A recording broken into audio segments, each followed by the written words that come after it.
Assalamualaikum warahmatullahi wabarakatuh. Selamat datang di RSN Channel. Perkenalkan, saya Randy Sabanugroho. Saya merupakan salah satu siswa kelas 11 dari SMK Bakti Bangsa Bandung. Ini merupakan video pertama saya, dan pada video pertama saya ini, saya ingin membahas tentang Artificial Intelligence. Semoga kalian bisa menyimak dengan baik materi yang saya sampaikan di dalam video ini, dan semoga juga kalian bisa memahami materi yang ada di dalam video ini. Pertama-tama, mari kita pahami dulu pengertian dari Artificial Intelligence atau kecerdasan buatan ini. Pengertian AI menurut para ahli. Di sini, saya akan menyampaikan 3 pendapat atau 3 pendefinisian mengenai pengertian dari AI menurut 3 ahli. Pertama, ada dari Herbert Simon. Ia mengatakan bahwa kecerdasan buatan adalah instruksi dan aplikasi yang terkait dengan pemrograman komputer yang dapat melakukan tugas-tugas yang dianggap cerdas oleh manusia. Berikutnya, ada pendefinisian dari John McCarthy. Ia mengatakan bahwa teknologi kecerdasan buatan adalah suatu proses yang diterapkan pada teknologi untuk menirukan cara berpikir manusia dan membuat mesin dapat melakukan tugas-tugas yang biasa dilakukan oleh manusia. Pendefinisian terakhir ada dari Gaskin. Gaskin juga menyampaikan pendapatnya dalam mendefinisikan AI, yakni sebagai kecerdasan yang ditunjukkan oleh suatu entitas buatan, sehingga menurunnya kecerdasan ini diciptakan dan kemudian dimasukkan ke dalam program komputer, supaya komputer tersebut bisa bekerja seperti yang dilakukan oleh manusia. Setelah memperhatikan 3 pendefinisian sebelumnya dari 3 ahli, saya dapat menyimpulkan bahwa pengertian Artificial Intelligence menurut pribadi saya sendiri adalah sebuah program kecerdasan yang merupakan rancangan manusia yang dapat menyelesaikan beberapa tugas-tugas manusia, namun tidak mungkin menggantikan tugas manusia seluruhnya.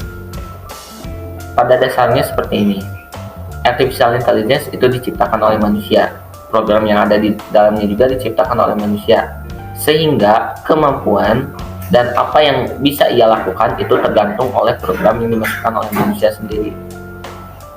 Jadi, kerja dari Artificial Intelligence ini masih memiliki batasnya sendiri. Artinya, tidak seluruh pekerjaan manusia bisa ia gantikan atau bisa ia kerjakan. Setelah kita memperhatikan pengertian dan pendefinisian Artificial Intelligence menurut para ahli dan juga menurut pribadi saya sendiri, maka bisa disimpulkan bahwa Artificial Intelligence merupakan sebuah program kecerdasan yang diciptakan manusia untuk mempermudah pekerjaan manusia di beberapa bidang sesuai dengan rancangan programnya. Artinya, tidak semua pekerjaan manusia itu bisa digantikan oleh AI. Oke, bagaimana menurut kalian mengenai kesimpulan dari AI ini?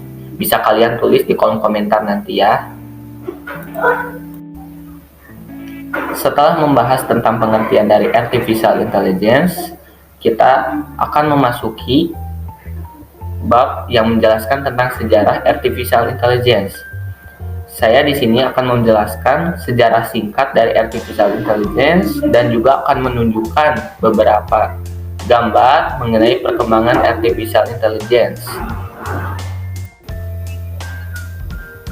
Di sini ada 3 gambar yang menjadi visual ataupun sedikit gambaran ya tentang perkembangan dari Artificial Intelligence atau AI tersebut. Di sini ada gambar penemuan pertamanya dan juga pengembangan awal-awalnya dan juga contoh AI di masa sekarang. Setelah melihat 3 contoh ataupun ilustrasi mengenai perkembangan dari AI, kita akan mulai membahas sejarah AI dari masa ke masa. Pertama, pada tahun 1950-an, yang merupakan awal pengembangan. Pada tahun 1950-an, Alan Turing menemukan gagasan tentang computing machinery and intelligence yang mampu meniru kecerdasan manusia. Gagasan ini menjadi dasar bagi pengembangan AI selanjutnya. Penemuan dari Alan Turing ini menjadi cikal bakal adanya artificial intelligence atau kecerdasan buatan yang sudah kita nikmati dan kita gunakan saat ini. Pada masa itu dinamakan dengan computing machinery and intelligence, ya. Berikutnya tahun 1956, John McCarthy mengadakan konferensi Dartmouth yang dianggap sebagai titik awal resmi AI modern. Pada masa ini, fokus utama pada pemrosesan simbolik dan pengembangan bahasa pemrograman seperti LISP. LISP merupakan salah satu pemrograman tertua yang digunakan secara luas. Dan LISP ini termasuk kepada bahasa pemrograman tingkat tinggi. Berikutnya adalah pengembangan di tahun 1960-an. Muncul pendekatan baru dalam pengembangan yang menggunakan jaringan saraf, neural network. Namun, pada tahun 1970-an, kemajuan AI mengalami kemunduran dan popularitasnya menurun dalam masyarakat. Kemunduran dan popularitas dari AI ini disebabkan salah satunya adalah faktor dari tingginya ekspektasi para ahli, namun tidak didukung dengan kondisi teknologi yang ada pada masa itu, sehingga popularitas AI mengalami kemunduran dan hampir jarang digunakan oleh masyarakat pada masa itu. Setelah masa penurunan pada tahun 1970-an, berikutnya AI mengalami pengembangan lagi di tahun 1980-an dan di tahun 1990-an. AI mengalami periode kejatuhan yang dikenal sebagai musim dingin AI karena keterbatasan teknologi dan harapan yang terlalu tinggi. Masih sama seperti tahun 1970-an, di tahun 1980-an ini AI masih mengalami masa-masa terpuruk yang bisa disebut dengan musim dinginnya AI. Hal ini juga masih disebabkan oleh penyebab yang sama, yaitu harapan yang terlalu tinggi namun teknologinya masih terbatas. Berikutnya pada pertengahan tahun 1990-an, teknik pembelajaran machine learning dan komputasi berbasis statistik menjadi populer, dan hal ini pula yang menyebabkan AI mulai bangkit kembali dan mulai populer di kalangan masyarakat pada masa itu. Setelah kepopuleran pada pertengahan 1990-an, AI mengalami masa era data besar di tahun 2000-an. Era data besar dan perkembangan, peningkatan kapasitas komputasi, dan ketersediaan data yang melimpah memungkinkan perkembangan pesat dalam AI. Teknik pembelajaran mendalam, deep learning, menjadi terkenal dan berhasil dalam berbagai tugas, termasuk pengenalan wajah, pengenalan suara, dan pemrosesan bahasa alami. Di era data besar ini menjadi cikal bakal AI yang kita gunakan saat ini, dan menjadi salah satu masa di mana mulai AI ini menjadi sempurna ataupun sudah sesuai dengan yang kita gunakan saat ini. Tahun 2010 hingga sekarang, setelah mengalami fase naik turun di awal-awal tahun 1970-an hingga pertengahan 1990-an, lalu masuk ke era data besar di tahun 2000-an, pada akhirnya di tahun 2010 ketika AI mulai sempurna dan bisa digunakan dengan baik, artificial intelligence ini masuk ke dalam kehidupan manusia sehari-hari melalui asisten virtual, rekomendasi produk, mobil otonom, dan banyak lagi.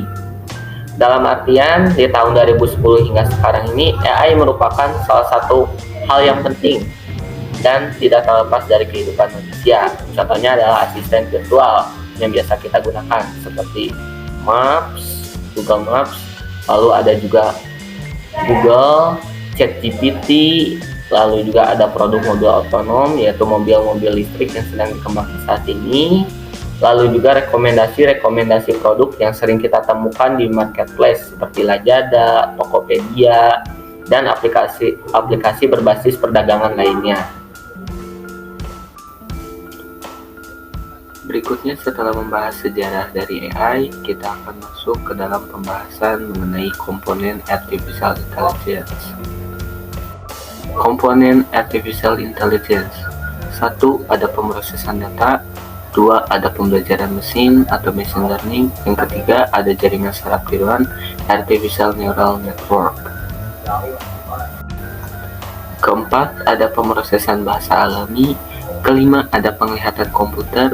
Keenam, ada robotika. Dan ketujuh, ada logika dan penalaran. Pembahasan berikutnya kita akan membahas tentang perbedaan Artificial Intelligence. Di sini saya akan membandingkan Artificial Intelligence dengan pemrograman konvensional dan juga kecerdasan alam. Perbedaan pemrograman konvensional dengan Artificial Intelligence. 1. Tujuan dari pengembangannya. Kedua, kemampuan belajar. Dan yang ketiga, ada kemampuan dari berpikir dan penalaran. Perbedaan yang keempat ada dari segi interaksi dengan manusia.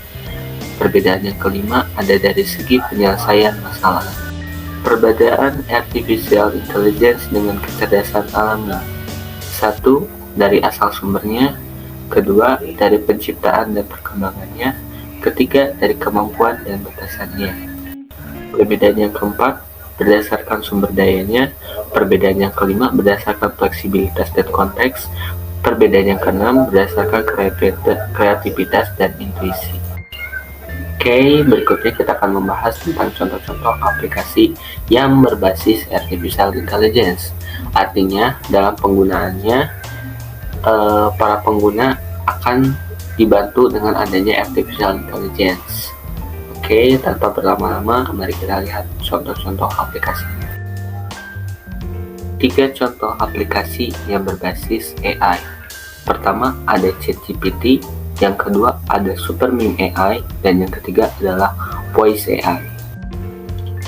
Berikutnya kita akan membahas dampak dari penggunaan Artificial Intelligence, mulai dari dampak positif dan juga dampak-dampak negatif yang disebabkan oleh penggunaan. Dampak positif penggunaan AI. Yang pertama, efisiensi. Penggunaan AI dapat membuat pekerjaan kita menjadi lebih efisien dari segi waktu dan tenaga. Kedua, lebih akurat. Dan yang ketiga, inovatif. Serta yang keempat, menghindarkan kita dari risiko kecelakaan dan dapat membuat kita lebih terjaga keamanannya. Dampak negatif penggunaan AI. Yang pertama, dapat meningkatkan angka pengangguran dan dapat merebut pekerjaan manusia. Yang kedua, keamanan privasi yang tidak terlalu terjaga. Yang ketiga, ada bias yang dapat meningkatkan ketidakadilan sosial. Dan yang keempat adalah ancaman di bidang keamanan, yaitu dapat membuat kita menjadi salah satu korban cyber. Di akhir pembahasan video ini, saya ingin menerangkan kemungkinan atau menebak kemungkinan perkembangan Artificial Intelligence di masa yang akan datang. Berikut adalah 4 sektor yang mungkin saja akan dikembangkan oleh Artificial Intelligence di masa yang akan datang. Pertama, fitur kecepatan dan kapabilitasnya. Kedua, peningkatan dan penerapannya di bidang industri. Ketiga, kolaborasinya dengan Internet of Things. Dan yang keempat adalah penggunaannya pada bidang kendaraan otonom. Begitu banyak keunggulan dan yang kita bahas mengenai Artificial Intelligence dalam video ini, mulai dari pengertiannya, sejarahnya, komponennya, dan lain sebagainya. Semoga dari video ini kalian bisa lebih mengetahui tentang Artificial Intelligence. Sekian video edukasi yang bisa saya sampaikan. Mohon maaf bila ada salah kata ataupun materi yang kurang jelas. Silahkan kalian tanyakan langsung saja di kolom komentar di bawah. Dan jangan lupa like, comment, and subscribe video saya.